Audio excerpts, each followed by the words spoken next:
Assamese ART কিটচেনলৈ স্বাগতম। আজি মই দেশী মুৰ্গী বনোৱা আৰু এটা সহজ পদ্ধতি আপোনালোকৰ ওচৰলৈ লৈ আহিছোঁ। তাৰ বাবে মই 700 গ্ৰাম লোকেল চিকেন ল'লোঁ। 5টা মই মিডিয়াম সাইজৰ পিয়াজ কাটি লৈছিলোঁ, সেইখিনি এতিয়া মই প্ৰেছাৰ কুকাৰত দি ল'ম।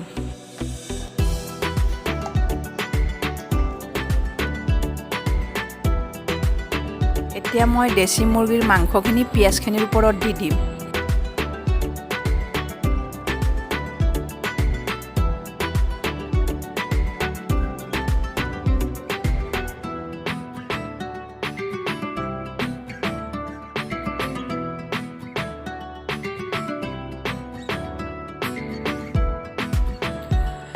পিচি লোৱা আদা নহৰুৰ পেষ্ট 2 চামুচ দি দিলোঁ। এতিয়া ধনিয়া গুড়ি 1 চামুচ দি দিলোঁ। জিৰা গুড়ি আধা চামুচ, গৰম মছলা 1.5 চামুচ, ঘৰতে পিচি লোৱা জালুকৰ গুড়ি আধা চামুচ, ৰেড চিলি পাউডাৰ আধা চামুচ, লং ইলাচি ডালচেনি দিলোঁ, তেজপাত 2টা দিলোঁ, নিমখ নিজৰ সোৱাদ অনুযায়ী দিব, হালধি 1/2 চামুচ দিলোঁ, কেঁচা মিঠাতেল ডাঙৰ চামুচেৰে 8-9 চামুচ চাৰিওফালে দিব আৰু মাজতো দিব।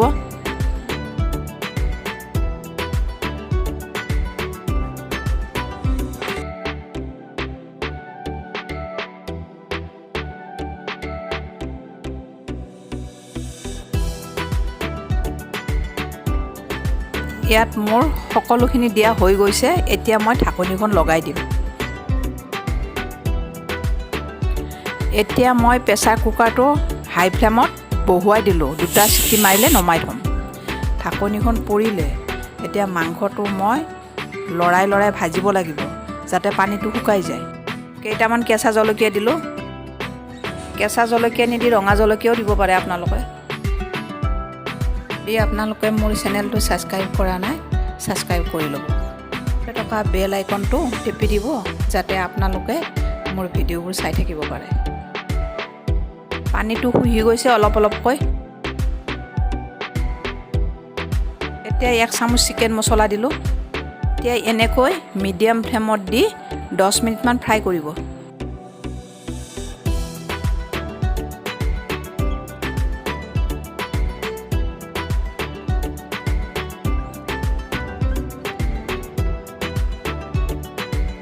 পানীটো একেবাৰে শুহি গৈ অইলটো দেখিবলৈ পোৱা গৈছে।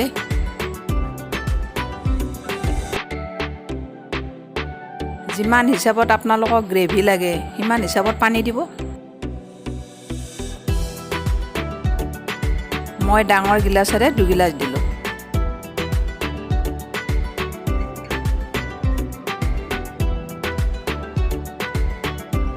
পানী দিয়াৰ পিছত মিডিয়াম ফ্লেমত মাংসটো 15 মিনিটমান উতলিবলৈ দিব।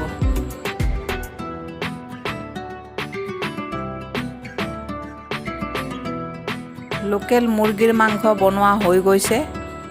আমি এতিয়া খাওঁ। আপোনালোকেও ঘৰত বনাই খাব। খাই ভাল পালে কমেণ্টত জনাব, আৰু খাই ভাল পালে ভিডিঅ'টো লাইক কৰিব।